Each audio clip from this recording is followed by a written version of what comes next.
Well, hello and welcome to our latest episode of Rethinking Trauma and Transition. And at Rethinking Trauma and Transition, we challenge the stigma surrounding trauma and the healing through our podcast. We aim to empower those who are experiencing these challenges, providing them with the knowledge and language necessary to embark on a transformative journey towards a more fulfilling life. Thank you. So this week, we were fortunate enough to have a conversation with Rachel from Child Bereavement UK. Yeah. And much as though this is quite a heavy topic, it's conversation that's well worth listening to, because it's something that isn't talked about, isn't really understood. No. And that when that happens within our family unit and within our circles of experience, we can feel very adrift in how to have the conversations that need to be had and how to support each other through that. Yeah. Support. But it's also, as well, is the language that's used by people with the child. And that child may not have the capacity to understand. And how we shape our conversations and what we choose to share and not share can have a massive impact. Yeah. And I think this is what was very clear in the conversation with Rachel. Mm-hmm. Yeah. So please do enjoy this podcast as best you can. Hopefully you get a lot from this and definitely useful information. Hello, Rachel. Thank you for coming on to our podcast. Can you give us a bit of a background about possibly yourself, the organisation that you work for, and what you do, please? Yeah, of course. So I'm Rachel Tegg, and I work for a charity called Child Bereavement UK. And we support children and young people up to the age of 25 and their families when they have experienced a bereavement. And we also offer support to parents and carers and immediate family members when a child of any age has died as well. We also offer pre-bereavement support and also a huge amount of training to professionals as well. So I am a bereavement support practitioner, which means that I do a lot of face-to-face work with the families we support, both with children and young people and with adults. And I also deliver some of our training as well. One of the reasons we were particularly keen to talk with yourself, Rachel, and your organisation is I think that bereavement's a big topic. It's a massive topic, and it's something that we all will experience at some point in our lives. And I'm also very conscious that the experience of the child versus the experience of the adult is very different. Mm. And I thought that was something that it was worth exploring with you. And I know certainly Rich and I deal with grief and all its many variations when we're working with individuals. I suppose for us, the starting point would be what are sometimes the common differences in terms of child bereavement, in terms of when that child is experiencing bereavement for that first time. Mm. I mean, like you say, bereavement is something that at some point is going to happen to all of us. And yet it's something that people tend to avoid like the plague in terms of talking about it. People do not like talking about bereavement, possibly because it's that reality we're all going to have to face, but we don't want to. And a big consequence of not having these very open conversations about death and dying is that when it happens to us, we feel very unprepared. So as an adult, that's difficult enough.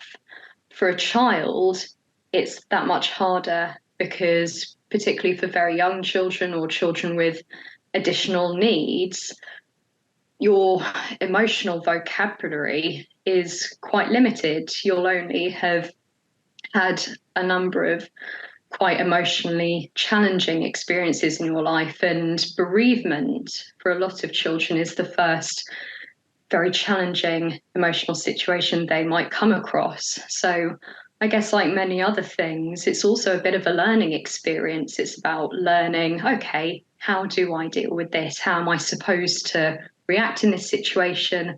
What feelings are normal? What are not? So for a child, this is all brand new. And quite often, what children do when they come across something new is they like to learn about it, they like to ask questions, and they also like to look around at their peers and how their peers might be reacting to things. So for children, bereavement can be quite a lonely, quite a confusing time, because when they do experience a death and they then go back to school and see everybody else acting like normal, and yeah, inside emotionally, they're in turmoil. There's lots of confusion, lots of sadness, anger, and various other emotions that go on as well. They look at everyone else and think, oh, clearly I'm the strange one. Everyone else is carrying on as normal, and yet I'm feeling like this. That can't be right. So when children and young people are bereaved, what they really need are those very open conversations with parents or with teachers, with carers, to help them understand that actually the feelings that they're experiencing are completely normal for a bereaved child. And if the other people in their class had gone through something similar, they would be feeling and reacting in a very similar way. So in terms of some of the key differences between children and young people and the adult experience of a bereavement, it's all very brand new. It's all something where they, even less than an adult, know what to expect and how, or more what emotions they might be experiencing, and particularly the wealth of emotions that come with grief, that experiencing several feelings all at once. That's something that not a lot of children might have come across before, how you can feel both relieved and angry and sad and guilty all at the same time. And that's not only confusing in itself, but when it's something you haven't experienced before, it's that much more baffling. And I think another key difference, particularly for children and young people, is that when a bereavement happens, they feel incredibly out of control, because a lot of decisions are made around them.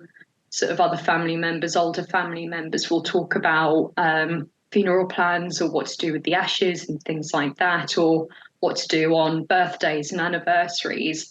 And for a child or a young person, it feels as though their voice is just taken away from them. They're not being asked their opinions, their thoughts, or what they might feel is important for a particular occasion. So it's also a very silencing time for a lot of children and young people. And any opportunities you can find to give them a level of control or some voice in what's going on around them is always what we say to people would be fantastic, because that's what really means a lot to children and young people. I'm wondering is, because we lived in a more sanitised world now in a way, everything's kind of sectioned off, hospices, hospitals, care homes. We're not, as we're growing up, we're not really experiencing that, what used to be extended families or families with, say, 5, 6, 7, 8 people in there living in that same house. So people don't experience that death, that grief with the family as a whole unit. So I wonder if that's changed the perceptions of how we grow up and how we deal with all death and grief. And I think a lot of the time it comes down to wanting to protect children, young people as well. So quite often we will get questions, particularly on our helpline, around, we've just had a death in the family. How do we tell the children? Should we take the child to the funeral? Should we take them to view the body? And again, it's that shielding and that protecting. We think, oh, children, young people, like, they shouldn't be experiencing this at their age. We want to protect them from it. But what we don't always realise is that by trying to protect them in that way, we're almost denying them an opportunity to be able to process that. So quite a lot of the time when we protect or withhold information from children and young people, what we're allowing is their imagination to fill in the gap. And quite often what they will fill that with is something worse. So if we are able, again, like I was saying before, to give children, young people choices and be able to say to them, for example, oh, if you want to go and view the body, this is exactly what you will see, hear, smell. This is what things will feel like. This is exactly what to expect. Is that something that you still want to go and do? And allowing them right up to the last second to change their mind if they want to. That's what we tend to recommend to people, because quite often withholding opportunities and withholding information is what will lead to challenges down the line, because people might feel they had information kept from them or they were denied opportunities that they would have wanted. So often when we try to protect, what we're actually doing is putting up barriers in terms of trust between parent and carer and child. So yeah, sometimes there is a lot of shielding for children and young people, but those are some of the barriers we need to start taking down so that they are able to process some of these really difficult things they're thinking and feeling. What does healthy processing look like for the child compared to an adult that when you're working with these children, young people on a regular basis? How would they present? Quite often what we say is that there are as many ways to grieve as there are people in the world. Absolutely everybody will grieve differently. Even within the same family, between siblings, you'll see individuals grieving in very different ways.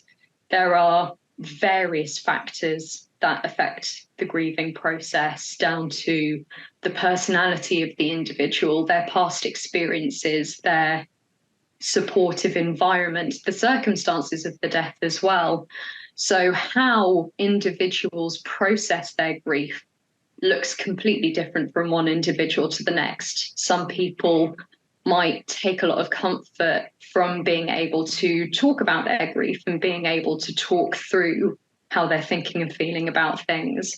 Some people hate talking about their thoughts and feelings, and they find that can be a real barrier for them.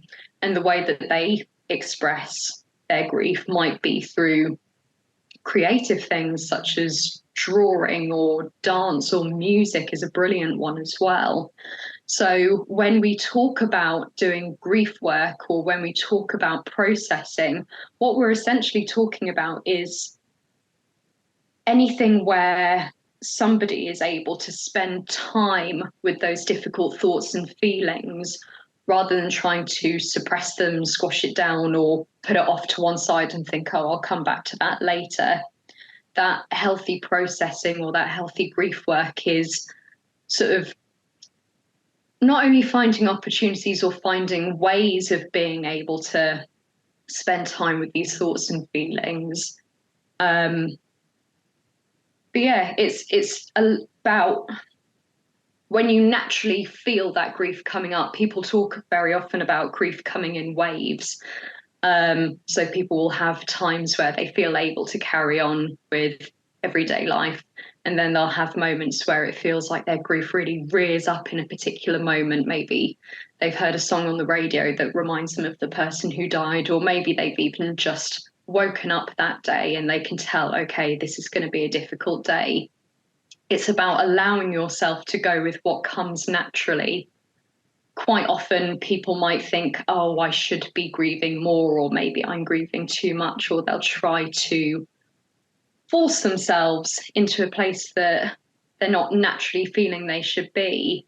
And quite often what we say is the healthiest kind of grief is allowing yourself to go with that very natural ebb and flow of grief. So when your grief does come up, if you're able to, allowing yourself to go with it, to sit with some of those thoughts and feelings, talk about it with someone if you want to, or find some other way of expressing your grief. And then when it feels like the right time to move back to doing everyday things and being able to carry on with what you were doing before, being able to go with that. So not trying to force yourself into grief or force yourself into feeling as though everything's normal and you can carry on with everyday things, but just being able to go with that shift and change. What I was really interested in the conversation was there's almost like an element of masking with children, isn't there? And it's not intentional masking, it's unintentional masking because of that inability to explore their emotional landscape or not having the emotional language to explore that landscape, which can lead to an awful lot of misunderstandings because there's almost two layers of masking. There's masking that's done by the adult to protect the child, which is that distance you were talking about, the lack of sometimes involvement, almost trying to keep them separate from the experience. And then there's a masking of the child itself, which is that not knowing how to explain or process or even understand their emotional landscape, which sometimes leads to misunderstandings of responses. And I think quite often children tend to go off what their parents show.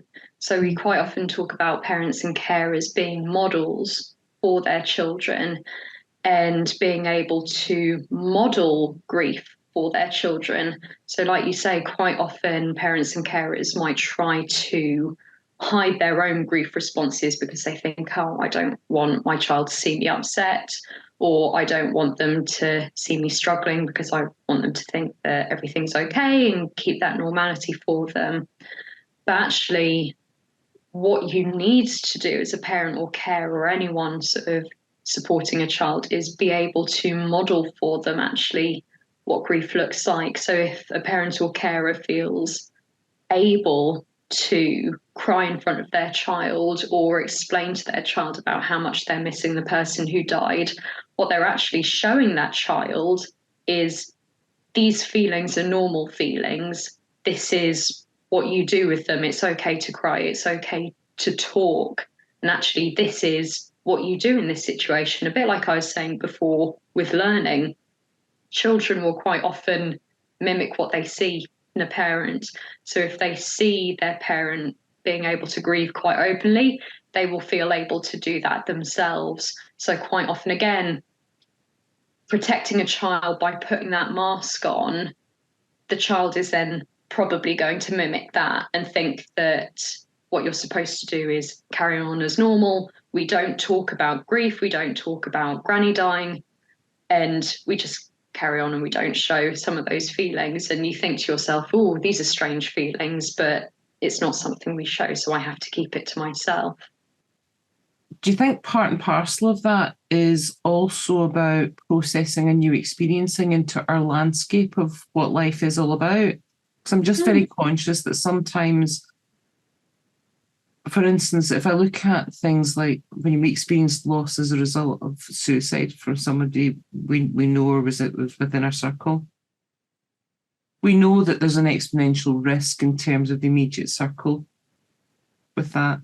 And part of that is almost that processing of that experience to almost try it on for size, that thought process, the concept, because it's not been a concept that's existed within our map of reality before. It might have been off to the side, but it's not something that's really been part of our lived experience before. Yeah. And the reason I'm saying that is because as a child, that child has no concept of death until they experience it for the first time. That's a whole different element that they're now got to find a place for within their territorial map. And it's almost like as a result, they've got to look round about them and go, well, actually, if they died, that means that so could you and you Absolutely. and you. And it brings home all of a sudden the impermanence of something which didn't exist in their reality before. Yeah, completely. And when we talk about the ages and stages of development, usually children don't actually have that concept of death and dying until they're sort of 5 to 7 years old. And that's when they start to understand actually what death and dying mean. And when they get to about 8 years old, that's when you start to understand the permanence of death and the fact that it is something that is universal. It's something that can happen to the people you care about, and it's something that can happen to you as well. And those are absolutely enormous concepts to try and get your head around. And I mean, I remember when I was about 8 years old, sort of lying in bed and thinking about death and what it would be like to die and how scary that was. And I remember it was the middle of the night and I ran and woke up my mum, who was probably thoroughly unimpressed by that. But yeah, those are only things that sort of come as a result of development. And quite often people will use a lot of euphemisms around death and dying. So they'll say passed away, they're in the stars, they've gone to sleep, and they'll try and find any possible way they can to soften the blow, which is all well and good if you actually know what all of those things are euphemisms for. But for young children and for children, young people with additional needs who think in a very concrete way, those euphemisms are baffling, and they will think, oh, what does it mean to pass away? Or if they have gone to sleep, then I'm going to be terrified of going to sleep because I might not wake up again. So one of the really important things is that even though a very young child might not know exactly what the words death and dying actually mean, it's important that they know what it does not mean. So it doesn't mean that person is lost and that you can go and find them. It doesn't mean that that person has gone away, and it doesn't mean that they have gone to sleep in the sense that we might be used to. Again, it's a protective factor. It's something we try and do to make this easier and more understandable for children, but sometimes what it can do is confuse them that little bit more. Well, if you think giving somebody that sense that sleep is now dangerous. Yeah. Because if I go to sleep or you go to sleep, does that mean then, because that's that trying on for size, isn't it? Does that mean then I might not wake up or you might not wake up? Absolutely. And when we talk about the importance of having these really open, honest conversations, it's for that exact reason, to avoid that confusion and to provide reassurance as well. So if you explain to a child that somebody died from an illness, you then have to add that layer of, this isn't the kind of illness that we're used to, like a tummy upset or when you fall over and hurt yourself. It's a very different kind of illness called cancer, or it's a very different kind of illness called a brain tumour. And being able to explain to a child, even if they are very young, that this is not like the other illnesses that they're used to. This is one where actually the medicine wasn't able to help them, but the doctors did everything they could. So again, often when you think, oh, surely that's too much information to give a child, or they might not be able to understand that, it's about really making it clear that this isn't following the scripts that they're used to, so their current worldview. This is something separate from that. Well, I guess that's also more reassuring, isn't it, as well? Yeah, absolutely. And sometimes things that people are usually scared of are things like the unknown, or things that don't make a lot of sense, or there aren't many answers behind it.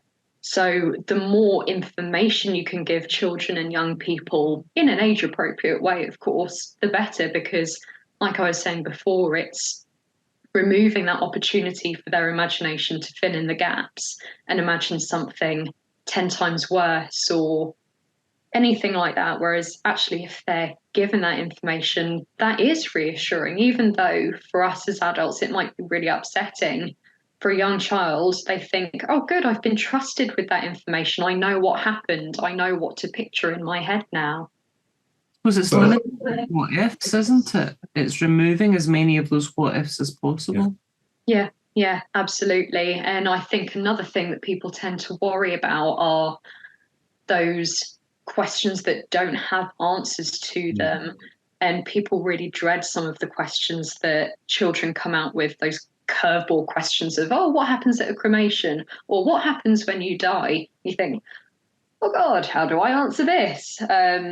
And quite often for some of those questions, we have some golden rules, if you like. So particularly if it's a question that catches you off guard and you think, I have no idea how to answer this, a really good kind of response is to be able to say, that is a brilliant question. That's a really good question. I'm really glad you asked me that.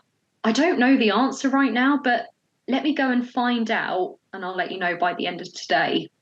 What that does is it lets the child know they've done the right thing in asking that question.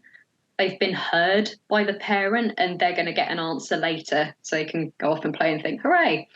The next one would be to be able to sort of say to them, oh, actually, what do you think that means? What do you think happens when somebody dies? What do you understand a cremation to mean? Because what that then allows you to do is gauge what the child's understanding is in that moment. Rather than giving them all the information at once, what you can do is see, okay, this is what they understand so far, and I can just add in a little bit and see if they're happy with that answer. If they want more information, I can add a little bit more. And then the final one would be able to say, actually, I don't know the answer to that question. It's a really good question, and I'm glad you asked it, but I don't actually know the answer. Nobody really knows the answer to that. And then what you can follow that with is being able to say to a child, not knowing the answer to that question can feel really scary, or it can make you feel quite angry or quite confused. How does it make you feel? So being able to acknowledge, I don't have the answer to that question either, but then reflecting on the feelings that come with that. One of the things that I've come across is, I suppose, sometimes that misunderstanding of what's going on for a child in terms of their bereavement experience that can, I suppose, manifest in different ways and is sometimes mislabeled, whether that's a child that suddenly starts having nightmares or starts finding problems going to school, for instance, and maybe they have an exaggerated fear response to something else, which means that when that plays out, then they can't be away from you because they're looking for reassurance. From working with individuals, what I've come across in these situations is almost that sense check of what's really happening in terms of that anxiety, that fear, that concern, that behaviour. Because sometimes it's not actually what's at the surface. Maybe it could be something as simple as that child still struggling to process and place the concept of grief and loss within their arena and applying it universally and being really anxious about that, but not being able to express that anxiety. So it comes out in different ways. Yeah. And again, those are all things that can be helped by sort of modelling grief for children, young people when they are younger, so that they are able to identify, oh, maybe this is something that's come as a result of that. And also encouraging those really open conversations and being able to offer some of those thoughts to a child. So, oh, actually, since grandma died, have you been worrying about other people dying? I think, again, some people tend to think, oh, is that going to plant a seed in their mind that they need to be worrying about these things? But actually, if you have these really open conversations, that's not then something you need to worry about because you can talk through it and you can talk about it. I think so much of it stems from fear of making things worse. And again, it's just denying a child those opportunities to understand it a little bit more, figure out how they might be feeling about it. And also a big part of it is also being able to understand why they might not be grieving for someone as much as another person in the family as well. Because in any family, you're going to have very different relationships to the person who died. The way in which they die might impact you in a different way. Your background might inform you in a different way of how to respond to this. So you also get children, young people feeling very guilty if they're not that upset by what's happened, but other people in the family seem to be really, really upset. And they think, oh God, what's wrong with me? And they almost go in the opposite direction and think, should I be grieving more? So yeah, it can be really, really challenging. And I think this is why it's so important to have these conversations, not just at home, but elsewhere as well, about how it's okay to grieve in whatever way comes for you naturally, in a sense, like we were talking about before, with that very natural ebb and flow, just going with whatever comes up in the moment. I think another thing parents and carers quite often say to us is, oh, they don't seem to be grieving at the moment, and I don't want this to affect them in later life, so we want to get support in now. And quite often what we find is that if somebody isn't expressing their grief at the moment, or if someone doesn't feel ready to talk about their grief, it's because they're not in that place right now, or they don't feel able to go to that place right now. And that is absolutely fine. Quite often, when you try to force interventions or support on someone who doesn't feel that they need it or want it, it has that adverse effect of they push even harder against it. So quite often what we say to people is, when you feel ready for that support, that's when we or your parents and carers or school will be there to offer you that support. But so often they need space and time to get to that place where they realise they want to reach out for something. I had that experience when I was growing up. So my dad died when I was about 16 years old.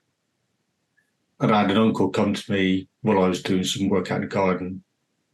You're not grieving, why aren't you doing this, why aren't you doing that? So it's like an accusation as to why am I behaving in such a manner? Yeah.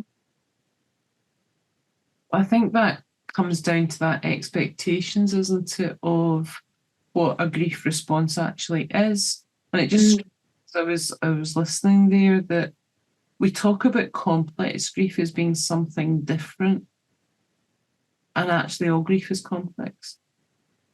Yeah, and all grief is completely and utterly different. I think it's like with anything, when you really start to notice something affecting your ability to function, that's usually a good time to reach out and say, actually, I need an extra bit of help with this. But a big part of why people reach out to us for support is because a lot of people might sort of give their opinions on what grief should look like, or the timeline attached to grief, and they think, am I doing this normally?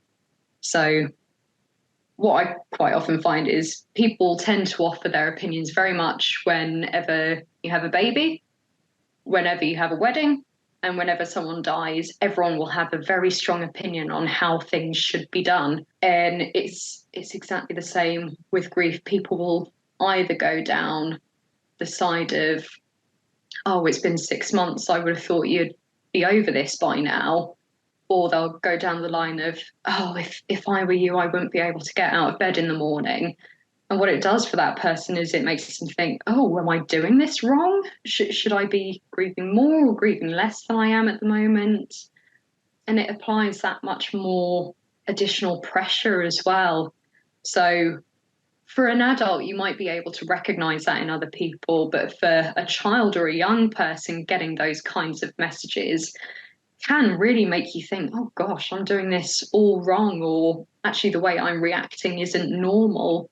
Whereas actually, if they were to see the many different ways that people grieve and sort of how different things help other people, but also different things other people might struggle with that you're okay with, then you'd see how, quote marks, normal you actually are. That's about giving the individual the space to be an individual in their experience. Yeah. And recognising that how they process that and what they experience at any given time is unique to them. Yeah, and I think quite often people will say to a child or a young person, oh, you must be feeling this, or you must be feeling that, or what every teenager despises to hear, I know how you feel, or I understand. And actually, it's not so much about knowing how someone must be feeling and actually seeking to understand their experience, because everybody's experience of grief is going to be completely different. So being able to say to someone, can you help me understand a bit better how you're feeling or how you're reacting to this or why you might be responding in this way. Or I'd really like to understand your experience a bit better. It's just a tiny way you can tweak your language that helps someone feel heard and as though you're seeking to understand their experience rather than assuming that they should be feeling something and therefore feeling guilty about how you're actually reacting to it. I think that removal is incredibly powerful because it allows space for that individual to experience what they're experiencing. And I love that from that removal of judgment as well. And it means that we're acknowledging that where they are isn't something that we know about at that point in time, but we're inviting the conversation. Yeah. And again, even within families as well, sort of, you might see that one sibling is responding in one way, another sibling is reacting completely differently, and just taking the time to sort of say, I know they might be acting like this, but I've noticed that you've become really quiet recently, and I just want to sort of understand a little bit better. And also, I think the other thing that people make a lot of assumptions about is what support an individual might need. And again, if we think back to when I was talking about giving children and young people as much control and as much of a voice as possible, another thing they really appreciate is being asked what kind of support they want, because it might not be something like what we offer at Child Bereavement UK. They might absolutely despise the thought of having a person to go and talk to or having a stranger to talk to. And actually, the kind of support they might want might be something like joining a football club or, I don't know, going out for a walk every Sunday. It could be absolutely anything. So actually being able to say to someone, I've noticed you've been really struggling recently, and I just want to know what support you'd find really helpful, whether that's a club or something to do or someone to speak to. What would it be for you? What would you find really helpful? I think that's what we quite often find in schools as well. Children will be given timeout cards, or they'll be told, oh, you can go to the quiet room or this or that. And actually, what can be most helpful is just saying to a child in school, what could we do that would be most helpful for you? If you were to imagine the best thing we could do to help you, what would it be? And how can we work together to get as close to that as possible? Yeah. I think that, Rachel, that leads nicely on to that triangle you're on about, weren't you? With the base and then it goes up in various stages. Yeah. So that's something in the NICE guidelines, which is a pyramid of support. And what it basically says, there are 3 different levels to this pyramid. At the bottom, you have most. So most people will be able to get the support they need in their bereavement from their existing support networks. So friends, family, school, work, whatever it might be, those existing supportive systems they have around them should be able to give them all of the support they need in the here and now. The next step up that pyramid is the sum. And some people might need that extra bit of support. And that's where organisations like ours, like Child Bereavement UK, would come in, where they just need maybe one-to-one support or group support, just an added layer to go around that. And then right at the top, you have the few. So there will be a few people where actually they might need specialist support. So it could be trauma support if you've had quite a traumatic experience. It could be psychological or therapeutic support or going to see a counsellor. But that's what you'd have right at the top. So I think what that goes to show is actually the importance of educating people as much as possible about how important a role they play for someone in terms of their support. Because if you think about it, a lot of the people who can really make the most difference are the friends and family, the work colleagues, the school peers, the teachers, everyone who has that day-to-day contact with an individual, just tiny little things they do can make a difference for that person to help them feel heard and recognised, and that someone again is wanting to understand what they're going through and wanting to know more about what they can do to be supportive.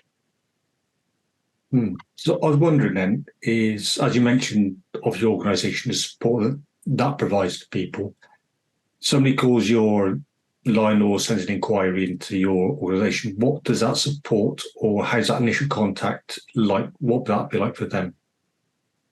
So yeah, if anyone would even just like to talk through their bereavement, what they can do is they can give our helpline a call. It's open Monday to Friday, 9 till 5, or they can pop onto our website just if they want a bit of information and guidance on their bereavement. And they can also speak to someone about whether or not our support is suitable for them, because what we offer is specialist bereavement support. So if they needed something like counselling or trauma support, we'd be able to signpost them to organisations that might be able to support with that. If a family do make a referral for our support, we'd be able to offer a real range of different types of support. So we have one-to-one, where we would be able to just have that one-to-one support with someone. We have family support, where we would be able to see the family all together for sessions, couples support, and that could either be parenting support, so helping that couple to see how they might be able to support their bereaved child at home, or it might be couple support in terms of they might be a couple who have been bereaved of their child and we can support them in that way. And then we have our support groups. So we have a real range of support groups. We have a group for bereaved parents, and we have several groups for young people at different ages and stages. So we have a 7 to 11 group, an 11 to 17 group, and an 18 to 25 group for young people as well. And then we also have our Days to Remember, which are face-to-face events where families can come together and actually meet other bereaved children, other parents supporting a bereaved child, and they have those opportunities to meet people where it's okay to talk about the person who died, it's okay to share your experiences, and it's also just nice for them to know that they're around people who somewhat understand and have experienced something similar to what they have. And it's just nice to know that you're around peers, for want of a better word, because like I was saying before, that's something that children, young people don't see a lot of at school. They don't see people who have experienced something similar to them and therefore might not fully understand why they might be responding in the way they are to a bereavement. Well, I think most people's first encounters with death is the proverbial goldfish or the family pet, isn't it? Yeah. Yeah, absolutely. And it's around the age of sort of 3 to 5 years old that children start to get an awareness of death. So like you say, family pets, or they might start to notice dead insects or a dead animal at the side of the road, and they start to sort of take these little pieces and start to get that awareness and that understanding. Yeah. What I'm wondering is, obviously death is a death, but is there a difference when one of the parents has been away in a foreign country, say, and that child has no idea or no knowledge, and there's that kind of separation between the body coming back home and then the child going, oh, okay, I'm never going to see this person again? Like I was saying before, there are different factors that can affect the grieving process. So every death will be very different to one another. And if we take the circumstances of the death factor, you can't really say that one circumstance is harder or easier than another. What you can say is that it will be different from one another. So one of the old debates, if you like, is whether a death that is expected is easier or harder than a sudden unexpected death. And I don't think you could say that one is harder or easier than another. They are just very different. They will bring their own complications and their own challenges for someone trying to process that and the emotions that come with that particular type of death. The same with the relationship factor that can affect grief. So whether you are very close to the person who died or whether you weren't that close, it will bring very different challenges and feelings, because it could be that you think, oh, I wasn't able to get to know that person in the way I wanted to. So you might be grieving that relationship as well as the death itself. And then if you knew the person really well, that will bring its own difficulties because that person would have played a significant role in your life. So yeah, absolutely every bereavement will bring its own challenges and will bring its own feelings and thoughts that an individual will have to process. No one is harder or easier than another, but they will have to be understood and explored on an individual level so that you can understand the intricacies of that person's bereavement experience. Is there any form of bereavement that you wouldn't be able to support, Rachel? In terms of what, sorry? Well, I'm just wondering, in terms of the provision, I suppose, I sometimes think of bereavement and grief. It's an acknowledgement of the things that we are no longer able to anticipate or have. It, in a way, much as though it's about the loss of something and something that happened in the past, it's about the loss of the future experiences as well. Yeah. And that means that sometimes some of the bereavements we experience actually don't include a death, but include a significant change. Yeah, so what we quite often do is we talk about loss, and we talk about bereavement, and we talk about grief, and we talk about bereavement. And grief, you can define as a very natural, normal response to having less or none of something that you had before. So what we work with is bereavement. So it would have to be that somebody had died. You get things like living loss, or what's called living loss, which is where maybe parents have separated and you no longer see one parent, or I know having to move away and therefore you don't see family members anymore.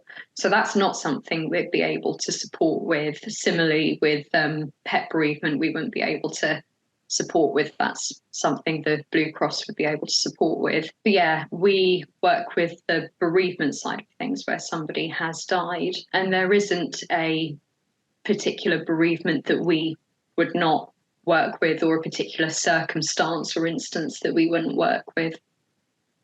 And in terms of and the support, I suppose part of the conversation we were having is sometimes about the timing of the experience and the fact that it's not always immediate. And I suppose it's about the point of acknowledgement of that bereavement in a way, is it? Yeah, and I mean, like the thought of people grieve in very different ways. People grieve at very different paces as well. So some of the people who call us for support, it might be that the bereavement has just happened, or it's only been a week since the person died.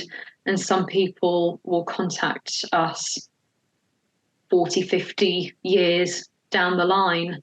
And that's absolutely fine as well, because not only will people grieve at different paces, but also the type of support you might need will be different at different stages in the grieving process. We might support someone very early on in their grief. They might then finish that support and come to us several years later when their grief is in a very different place and they're facing new challenges with that grief as well. Similarly, with children and young people, if we meet them and we feel that actually they're not in that place where they feel they can talk about their grief yet, or they just simply don't want to be there with us and they think, no, this isn't for me. What we might then do is we'll see them several years down the line when actually they do feel ready for that support now, and they'll be coming at it from a very different place, or a new life experience or a new life stage will reawaken that grief for them, and they'll think, right, yeah, I'm back in that place and I need to get that support again. So yeah, there's no ideal specific time to engage in support. It's more when it feels right and when it feels like something that you need, and the type of support you need will shift and change over time as well, because grief can have a real knock-on effect on lots of other aspects of your mental health, but also other aspects of your life. It can affect finances, it can affect relationships, it can affect physical health as well. So the types of support that you need will also shift and change over time. And that's not something that always one organisation would be able to support with, which is when you then get things like signposting or someone saying, okay, we've looked at this side of the bereavement, maybe now you need to go to this organisation to look at this side of your mental health or this side of your relationships, and getting support with that. So yeah, it is absolutely something that changes over time, and there's no specific, yes, this is when I must access support, otherwise I've missed my gap. How would people make contact with you, Rachel? How would they reach out to get that support? So we have our helpline, which is open Monday to Friday, 9 till 5. You can call them on 0800 02 88840, and a member of our support team will be able to take down your details and make that referral for you. But our helpline is also there for if you don't want to go straight in for a referral for support. They're also there just to have a chat and to be able to talk through any questions or concerns you might have regarding your bereavement as well. We also have live chat. So if you're someone who thinks talking to someone over the phone could not be any worse, you can go on to live chat on our website as well, and you can type talk to a member of our support team that way. And we also have our support email, which is support@childbereavementuk.org, and you'll be able to jot your thoughts down in an email as well. So there are a few different ways of getting in touch with us. And we also have various trainings and webinars, not just for professionals, but we also have one for parents and carers as well, on what you might see in a bereaved child and how you can support them at home, that we have on our website, as well as an absolute wealth of information and guidance sheets on our website, and also some very specific guidance on language that you can use to answer a child's questions, or explaining difficult things like when someone has died by suicide or when someone's not expected to live. We have lots of guidance on specific language that you can use for children at different ages and stages to help give them that information that they need, but in a way that they will understand and won't sound scary to them. In summary then, what do you feel it's important for people to know about, I suppose, things to keep in mind in terms of working through their own bereavement or a bereavement experienced by a member of the family? If you had to give them some key takeaways from our conversation today, what would those be? I think one of the main things would be, if you are trying to support other people in their grief, it is almost imperative that you find support for yourself to be able to do that. Yeah, it's that old thing that they say on aeroplanes, isn't it? That you need to put your own mask on before you help somebody else.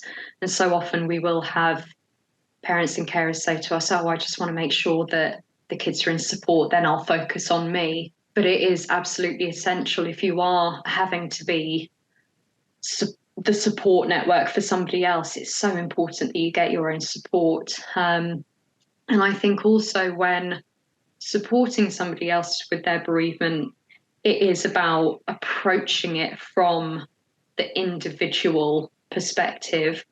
So trying to understand that individual's experience, how they as an individual are feeling, whilst also fully understanding and accepting that their experience might be very different to your own, and also speaking with them on how they particularly want to be supported, what they feel would be the most helpful support for them as an individual, and really being able to understand and accept that everybody grieves in a different way, and that is